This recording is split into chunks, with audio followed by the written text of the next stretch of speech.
एवं एमडी गुरुकुल में आपका स्वागत है। आइए आज की क्लास शुरू करते हैं।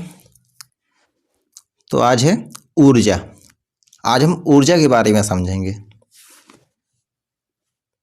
किसी वस्तु में कार्य करने की क्षमता, वस्तु में कार्य करने की क्षमता को उस वस्तु की ऊर्जा कहते हैं। ठीक है, जो उसकी क्षमता होती है, जो उसकी कैपेसिटी है, जो जैसे कि मनुष्य है, मनुष्य कोई काम करता है तो जितनी उसके अंदर एनर्जी रहेगी उतना ही वो काम कर पाएगा। एनर्जी खत्म तो काम नहीं कर पाएगा। फिर अपने से ही सोच लीजिए। तो किसी भी वस्तु में कार्य करने की क्षमता ही, कैपेसिटी ही उसकी ऊर्जा कहलाती है। ऊर्जा एक आदर्श राशि है। SI मात्रक जूल है इसका। ठीक है, इसका SI मात्रक जूल है। अब देखिए स्थितिज ऊर्जा और गतिज ऊर्जा क्या होती है। स्थितिज ऊर्जा यानी कि किसी वस्तु की स्थिति के कारण, स्थिरता के कारण उसमें जो ऊर्जा संचित होती है वो उसकी स्थितिज ऊर्जा कहलाती है। और किसी वस्तु में उसकी गति के कारण जो ऊर्जा संचित रहती है वो उसकी गतिज ऊर्जा होती है। ठीक है, अब देखिए तनी हुई स्प्रिंग या कमाने की ऊर्जा, जब हम स्प्रिंग को खींचते हैं पीछे की तरफ तो वो स्थिर हो जाती है। छोड़ने से पहले की बात कर रहे हैं, जब वो स्प्रिंग खींची जाती है तब उसकी स्थिति के कारण जो उसमें ऊर्जा संचित रहती है उसे कहते हैं स्थितिज ऊर्जा। कमाने की ऊर्जा, जैसे धनुष में कमानी रहती है, जब कमानी खींचते हैं हम बाण छोड़ने के पहले तो वो होती है उसकी स्थितिज ऊर्जा। बांध बनाकर इकट्ठा किए गए जल की ऊर्जा, जब बांध बना दिया जाता है तो जो ऊर्जा इकट्ठी हो जाती है उसमें उसके जल की स्थिति के कारण या स्थिरता के कारण, तो वो होती है बांध बनाकर इकट्ठा किए गए जल की ऊर्जा। ठीक है, इसमें भी स्थितिज ऊर्जा होती है। चाबी वाली घड़ियों की स्प्रिंग में संचित ऊर्जा, जैसे चाबी को भर दिया जाता है। पहले क्या होता था, घड़ियाँ आती थी जिसमें चाबी भरी जाती थी, वो चाबी से चलती थी। चाबी भर दी, वो 24 घंटे चलती रहती थी। तो जो चाबी के कारण उसमें स्थिर हो जाती है ऊर्जा, वो कहलाती है स्थितिज ऊर्जा। तनी हुई धनुष की डोरी में निहित ऊर्जा, किसी दबे हुए गेंद में निहित ऊर्जा, जब गेंद को दबा दिया जाता है वो दब जाती है तो उसे छोड़ने के पहले जो उसकी स्थिति के कारण, स्थिरता के कारण उसमें ऊर्जा होती है वो कहलाती है किसी दबे हुए गेंद में निहित ऊर्जा। किसी ऊंचाई पर स्थित पिंड में निहित ऊर्जा। ठीक है, ऊंचाई पर है, छोड़ने से पहले उसमें जो ऊर्जा स्थिर होती है वो ऊंचाई पर अवस्थित पिंड में निहित ऊर्जा कहलाती है। ठीक है, ये किसके उदाहरण हैं? ये सभी स्थितिज ऊर्जा के उदाहरण हैं। अब देखिए संवेग। संवेग को 2 गुना करने पर गतिज ऊर्जा में क्या परिवर्तन होगा? तो गतिज ऊर्जा 4 गुनी हो जाएगी। यदि संवेग को हम 2 गुना कर दें तो उसकी गति कैसी हो जाएगी? गति उसकी 4 गुनी हो जाएगी। संवेग बराबर क्या होता है? द्रव्यमान गुणे वेग। द्रव्यमान गुणे वेग। ठीक है, यानी कि P बराबर द्रव्यमान गुणे वेग, V, M गुणे V। ये होती है संवेग का फॉर्मूला। ठीक है, देखिए जब इसको 2 गुना कर देते हैं तो हमेशा जो उसकी गति होती है, किसी भी द्रव्यमान का वेग होता है तो वेग बढ़ेगा तो उसकी गति भी बढ़ेगी। इसीलिए संवेग को 2 गुना करने पर उसकी गति कैसी हो जाती है? उसकी 4 गुनी गति से वो चलने लगता है। याद रखिएगा। गतिमान गोली, गतिशील वाहन, चलते हुए हथौड़े, बहते हुए जल, ये सभी क्या हैं? गतिमान वस्तुएं हैं। जैसे बहती हुई हवा, फेंका गया भाला या तीर आदि में गतिज ऊर्जा होती है। जब जो गतिमान है तो उनमें कौन सी ऊर्जा होती है? उसमें गतिज ऊर्जा होती है। इसको समझते जाइए। ठीक है, आसान भाषा में हमेशा इससे क्वेश्चन जरूर आते हैं तो समझते जाइए ध्यान से। अब देखिए ऊर्जा संरक्षण का नियम। ऊर्जा का ना तो निर्माण होता है ना ही विनाश होता है। याद रखिए, ना तो ऊर्जा बनाई जाती है ना ये पूर्णतः नष्ट होती है कभी। जितनी ऊर्जा विद्यमान है उसी ऊर्जा को हम दूसरे रूप में बदल सकते हैं, लेकिन ऊर्जा का ना तो निर्माण किया जा सकता है ना ही उसको नष्ट किया जा सकता है। ठीक है, तो इसे ऊर्जा संरक्षण का नियम कहते हैं। द्रव्यमान ऊर्जा तुल्यता। आइंस्टीन ने द्रव्यमान तथा ऊर्जा के मध्य एक संबंध स्थापित किया, E बराबर mc²। जी आता है क्वेश्चन, बताइए E बराबर mc², किसका फॉर्मूला है? जी आइंस्टीन का।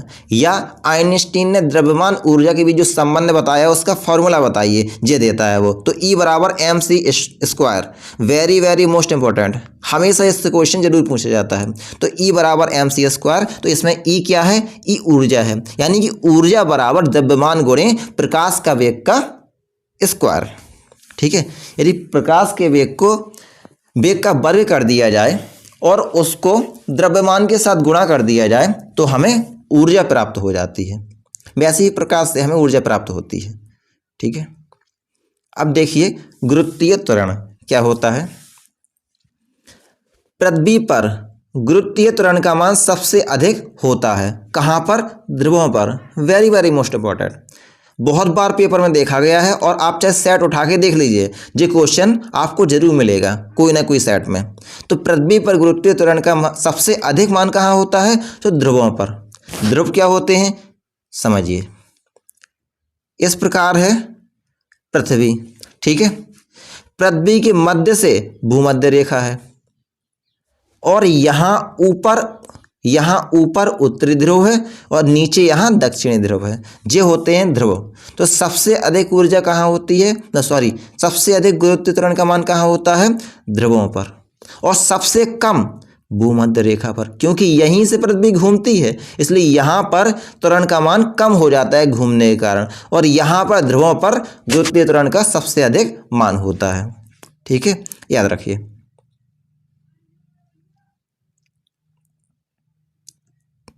अब देखिए, पृथ्वी तल से ऊपर या नीचे जाने पर भूमध्य गुरुत्वीय त्वरण के मान पर प्रभाव पड़ता है। क्या होता है? जब भी पृथ्वी तल से हम ऊपर जाएंगे या नीचे जाएंगे तो गुरुत्वीय त्वरण का मान क्या होगा? ये घटेगा हमेशा। इसीलिए चंद्रमा में जाने पर इसका मान कितना हो जाता है? पृथ्वी का 1/6। ठीक है, इतना ही इसका भार होता है। तो पृथ्वी तल पर एक स्थान से दूसरे स्थान पर जाने पर गुरुत्वीय त्वरण का मान बदल जाता है, याद रखिएगा। गुरुत्वीय त्वरण का मात्रक क्या है? न्यूटन प्रति किलोग्राम। ये देखिए, F बराबर ma होता है, F बराबर m और a होता है ना, ये त्वरण है a बराबर। ठीक है, यदि यहाँ पर g रख देंगे तो यहाँ पर w हो जाएगा। तो F बराबर ma, तो ma, तो a बराबर क्या होगा? F/m। और F बल का मात्रक क्या होता है? न्यूटन, और द्रव्यमान का मात्रक किलोग्राम। इसीलिए गुरुत्वीय त्वरण का मान क्या होगा? मात्रक क्या होगा? इसका मात्रक होगा न्यूटन प्रति किलोग्राम या मीटर प्रति सेकंड स्क्वायर होता ही होता है, क्योंकि त्वरण जो त्वरण होता है उसका फॉर्मूला होता है त्वरण बराबर होता है वेग परिवर्तन की दर, यानी कि वेग बटे समय। ठीक है, तो वेग किस में मापा जाता है? मीटर प्रति सेकंड में। 1 सेकंड और नीचे आ गया तो मीटर प्रति सेकंड स्क्वायर। ये हो गया गुरुत्वीय त्वरण का मात्रक या त्वरण बल का मात्रक या त्वरण का मात्रक जो होता है न्यूटन प्रति किलोग्राम। ये निकलता है F बराबर ma से। अब देखिए, गुरुत्वीय त्वरण वस्तु के आकार, रूप, द्रव्यमान आदि पर निर्भर नहीं करता। वस्तु का कोई भी आकार हो, कोई भी रूप हो, कोई भी द्रव्यमान हो, द्रव्यमान कम हो या अधिक हो, उस वस्तु पर गुरुत्वीय त्वरण जितना कम द्रव्यमान की वस्तु पर लगता है उतना ही अधिक द्रव्यमान की वस्तु पर लगता है, हमेशा याद रखिएगा। अब देखेंगे हम भार, वेट। पृथ्वी पर वस्तु का भार सबसे अधिक होता है, कहाँ पर? जो होता है ध्रुवों पर। क्यों होता है ध्रुवों पर? W बराबर mg होता है। ठीक है, ये भार है। जब यहाँ पर गुरुत्वीय त्वरण का मान अधिक होगा ध्रुवों पर, तो ध्रुवों पर उसका भार भी अधिक होगा। ठीक है, तो याद रखिएगा, ध्रुवों पर गुरुत्वीय त्वरण का मान अधिक होने के कारण वहाँ पर भार भी सबसे अधिक होता है। और सबसे कम कहाँ होता है? ये होता है सबसे कम भार भूमध्य रेखा पर, क्योंकि यहाँ पर ही गुरुत्वीय त्वरण का मान सबसे कम होता है। कृत्रिम उपग्रह में रखी वस्तु होगी। कृत्रिम उपग्रह में रखी वस्तु भारहीनता की अवस्था में होती है। कोई भी कृत्रिम उपग्रह होता है वो घूम रहा है पृथ्वी के चारों ओर, तो उसमें यदि वस्तु कोई रखी होगी तो उसमें भारहीनता की अवस्था होगी। ठीक है, याद रखिएगा, क्योंकि जिस वेग से वो घूम रहा है उसी वेग से फिर वस्तु घूमेगी, इसलिए उसमें भारहीनता की अवस्था आ जाएगी। अब देखिए, चंद्रमा पर वस्तु का भार होगा पृथ्वी की तुलना में छठवां भाग, यानी चंद्रमा पर वस्तु का भार कितना होता है 1/6 बताया था मैंने। वस्तु का भार कितना होता है 1/6। पृथ्वी अपनी अक्ष के परितः घूमना बंद कर दे तो वस्तु के भार पर क्या प्रभाव पड़ेगा? ध्रुवों के अतिरिक्त प्रत्येक स्थान पर वृद्धि हो जाएगी।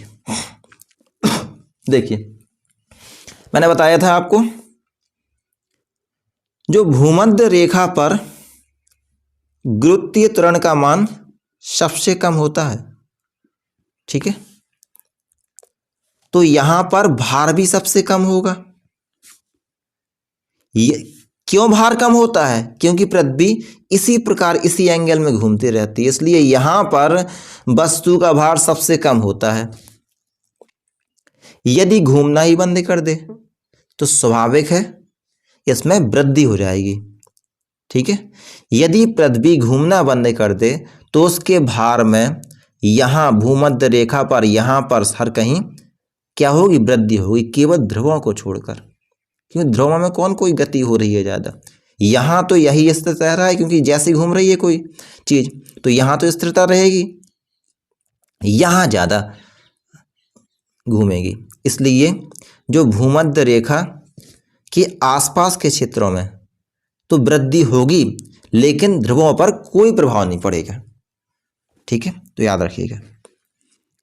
पृथ्वी घूर्णन गति बढ़ने पर वस्तुओं के भार पर प्रभाव पड़ेगा। कैसे प्रभाव पड़ेगा? ध्रुवों के अतिरिक्त हर स्थान पर वस्तु के भार में कमी हो जाएगी। ठीक है,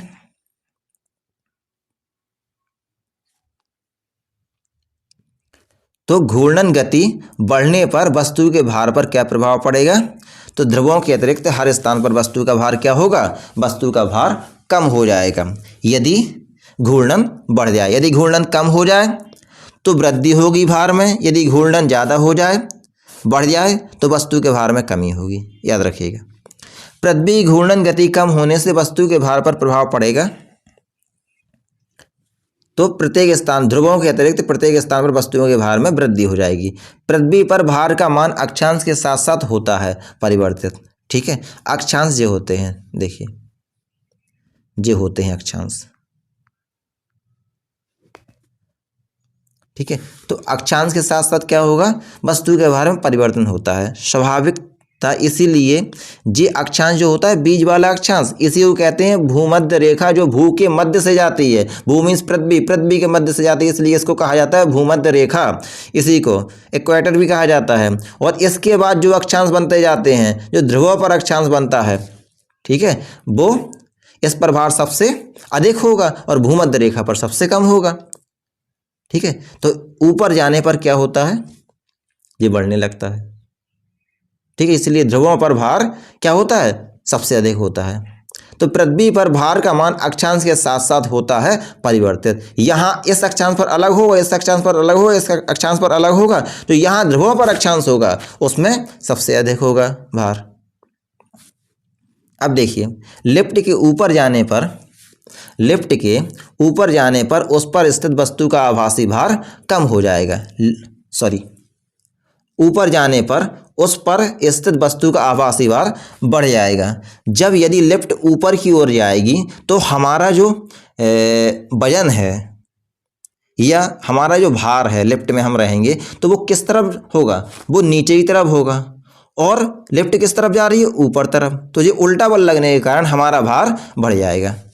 ठीक है, तो लिफ्ट के नीचे जाने पर क्या होगा? यदि लिफ्ट नीचे जाएगी तो क्या होगा? वस्तु का आभासी भार कम हो जाएगा। क्यों?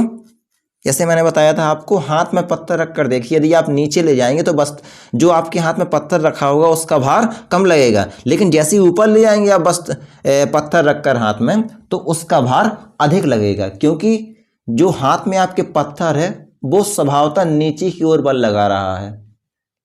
ठीक है, उसका भार किस तरफ है, नीचे की ओर, लेकिन आप उसके जस्ट अपोजिट या विपरीत ले जा रहे हैं, इस कारण से वो भारी लगेगा। अब देखिए, दुर्घटनावश लिफ्ट टूट जाने पर उस पर स्थित वस्तु को होगी कैसी, भारहीनता की अवस्था हो जाएगी, यानी वस्तु कोई भार ही नहीं लगेगा।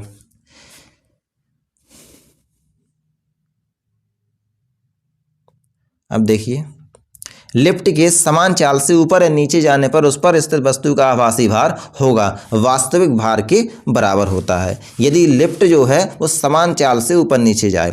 जंग लगने पर लोहे के भार में क्या परिवर्तन होता है, तो लोहे के भार में वृद्धि हो जाती है। बहुत बार क्वेश्चन आया हुआ है, वेरी वेरी मोस्ट इंपॉर्टेंट। ठीक है, यदि जंग लगता है तो देखिए, जंग के कारण क्या होता है, वो पानी सोख लेता है। जब कहीं पानी सोख लेगा तो क्या होगा, देखिए लोहे का भार तो है ही है उसमें, और साथ साथ पानी का भी भार हो जाएगा, यानी क्या होगा उसमें,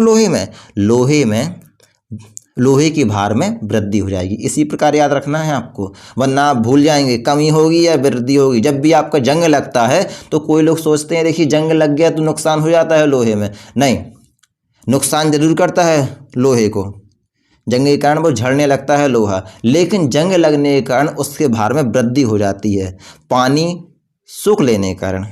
ठीक है,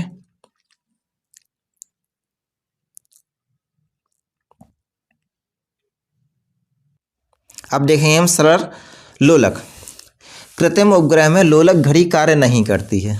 ठीक है, जो कृत्रिम उपग्रह होते हैं उसमें लोलक घड़ी कार्य नहीं करती है, याद रखिएगा। आवर्त काल का मान लोलक के द्रव्यमान पर निर्भर नहीं करता है।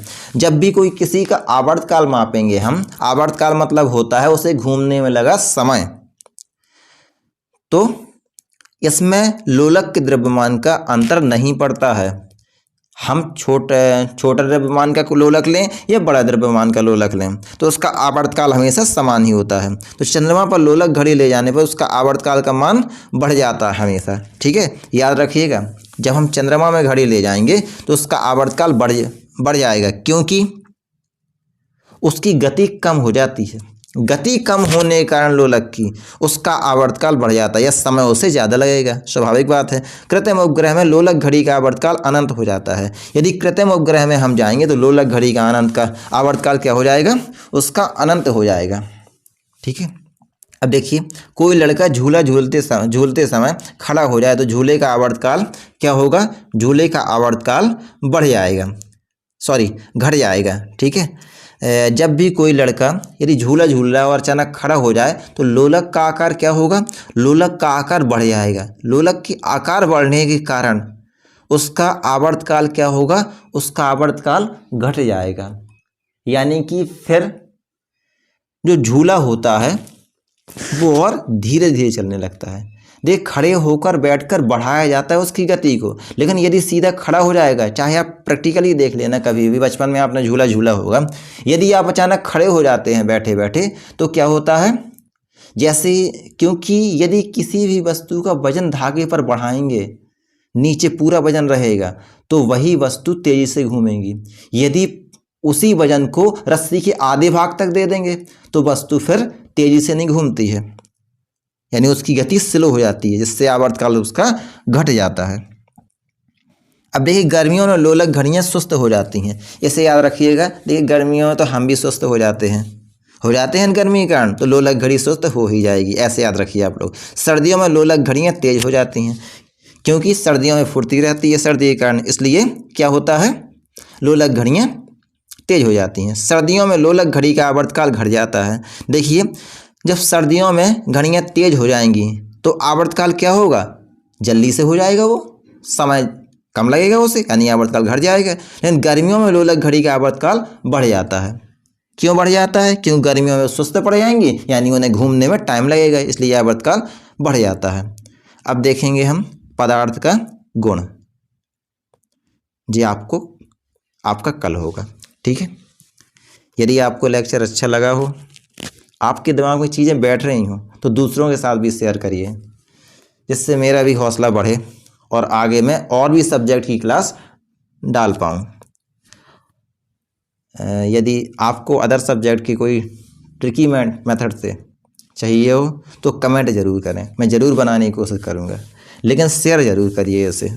जितने ज़्यादा लोग देखेंगे उतना ही मेरा मन लगेगा और मेरा मनोबल यदि बढ़ेगा तो आपके लिए और टाइम दूंगा, और भी सब्जेक्ट के इतिहास हो गया, भूगोल हो गया, सबको आपको ट्रिकी मेथड से पूरा दिमाग में सेट करवाने की कोशिश करूँगा। तो मेरा आप साथ दीजिए तो मैं भी आपके साथ हूँ, ठीक है। 100% आपका सिलेक्शन होगा। आज के लिए इतना ही, धन्यवाद।